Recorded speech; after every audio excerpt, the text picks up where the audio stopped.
senang sekali saya Anastasia Putri bisa kembali hadir menemani Anda hari ini. Bagaimana kabar Anda? Semoga tetap sehat dan selalu semangat dalam beraktivitas. Seperti yang telah kita dengar bersama tadi, pesan dari Ketua Satuan Tugas Penanganan COVID-19 Bapak Doni Monardo. Mari kita liburan aman dan nyaman tanpa jalan-jalan, tanpa bepergian dan tetap di rumah saja.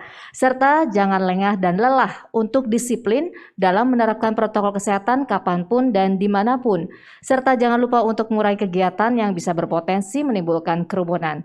Nah, dialog kita kali ini berkaitan dengan momen besar akhir tahun, yaitu ibadah Natal di masa pandemi yang disiarkan secara langsung dari Media Center Satuan Tugas Penanganan COVID-19 Geraha BNPB Jakarta.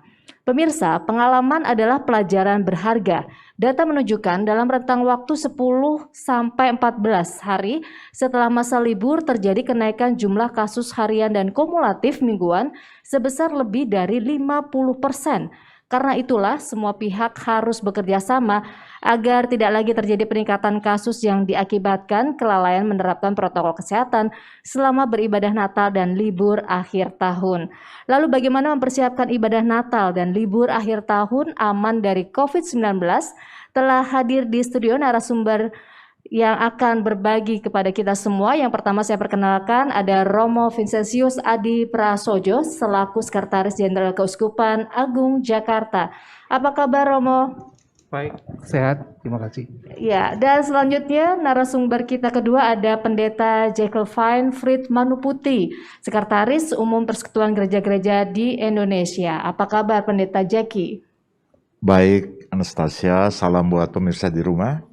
Sehat juga ya? Sehat. Dan narasumber yang bergabung melalui sambungan Zoom ada Dr. Inolin Panjaitan, Direktur Medik Rumah Sakit PGI Cikini. Apa kabar dokter?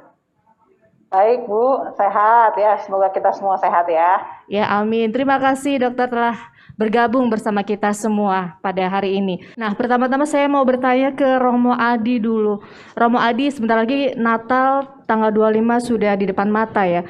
Kira-kira apa saja penyesuaian yang dilakukan, terutama dalam menghadapi ibadah misa Natal, untuk karena kita tahu sekarang masa pandemi juga masih terus berlangsung.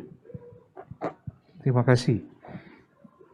Kami selalu memperhatikan surat edaran dari Kementerian Agama, juga dari Pemda DKI, dan terakhir juga dari surat edaran dari Satgas Penanganan COVID.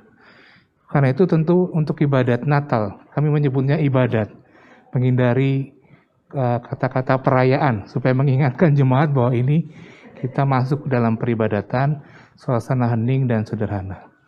Pertama, kami melakukan penyesuaian dalam tata peribadatan, yang biasanya 2 jam, lalu ini maksimal hanya 1 jam. Jumlah yang hadir juga tetap sama, dengan mengikuti protokol kesehatan, dan menganjurkan jemaat untuk tidak bepergian, tidak mudik, tetap di rumah, silaturahmi Natal antara keluarga, tetap di rumah, kalau perlu online saja. Dan itu yang persiapan-persiapan yang terus kami lakukan, termasuk dalam hal tracing dengan pendaftaran online. Terima kasih.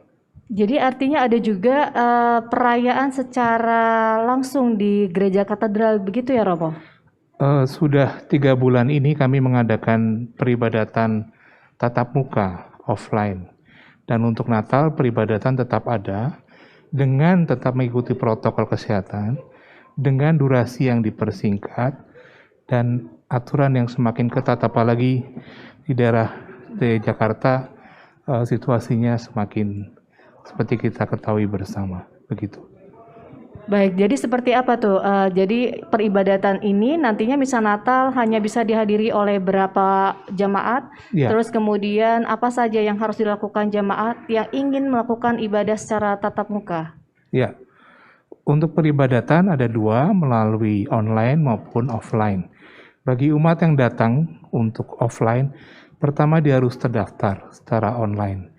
Mengikuti protokol, menggunakan masker dari rumah, di tempat ibadat sampai pulang tidak boleh lepas masker.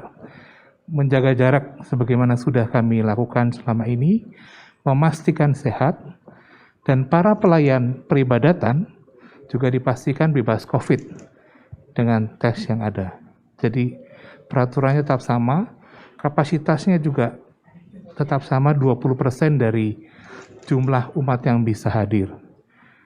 Kalau Kementerian Agama memberi 50%, kami agak hati-hati lagi. 20%, tidak bisa lebih, itu aja. Terima kasih.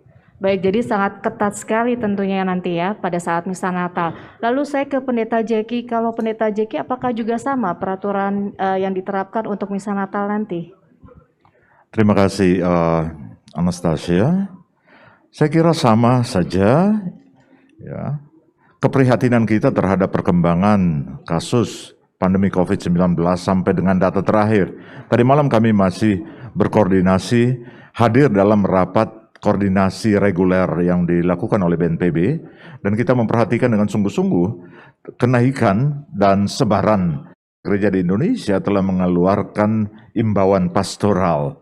Tadi juga kami lakukan press conference ya untuk mengimbau gereja-gereja sedapat mungkin tetap menyelenggarakan ibadah Natal secara virtual.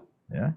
Bila dimungkinkan dalam koordinasi dengan Satgas di lingkungan setempat, maka protokol yang sangat ketat harus diterapkan, baik dari segi jumlah, baik dari segi persiapan ruang ibadah, tata ruang, mikrofon yang dipakai, liturgi yang dipersingkat, nyanyian-nyanyian yang disederhanakan, diperpendek, itu diatur, dan kami telah mengeluarkan protokol seperti itu dan panduan seperti itu jauh-jauh hari sebelumnya. Bagaimana mempersiapkan atau persiapan sebelum ibadah, penyelenggaraan pada saat ibadah, dan juga tahap ketiga setelah ibadah seperti apa. Itu sangat detail telah kami imbau dan kami edarkan kepada gereja-gereja anggota PGI di seluruh Indonesia. Lalu Pendeta, bagaimana umat harus menyesuaikan diri dalam pelaksanaan ibadah misa Natal yang akan berlangsung tanggal 25 ini? Saya kira ini memang Natal yang akan lain ya dari Natal-Natal sebelumnya. Tapi jangan lupa, kita telah memulai sejak awal tahun. Kita juga telah melewati ibadah Paskah yang biasa juga semarak dengan cara yang virtual, banyak yang virtual. Atau ibadah-ibadah minggu selama ini juga yang dilakukan secara virtual. Jadi memang kita harus mengadaptasi kebiasaan baru, dan kami telah menekankan bahwa beribadah dari rumah tidak mengurangi keimanan seseorang. Bahkan pada saat Natal ini, biarlah Natal menjadi peristiwa keluarga. Makna Kristus yang hadir itu memperkuat solidaritas, spiritualitas berbasis keluarga. Kalaupun bisa diselenggarakan dalam skala terbatas pada gedung-gedung ibadah yang telah direkomendasikan dalam koordinasi dengan Satgas di lingkungan setempat, maka edukasi dan literasi kepada umat mempersiapkan diri itu juga sungguh-sungguh harus dilakukan.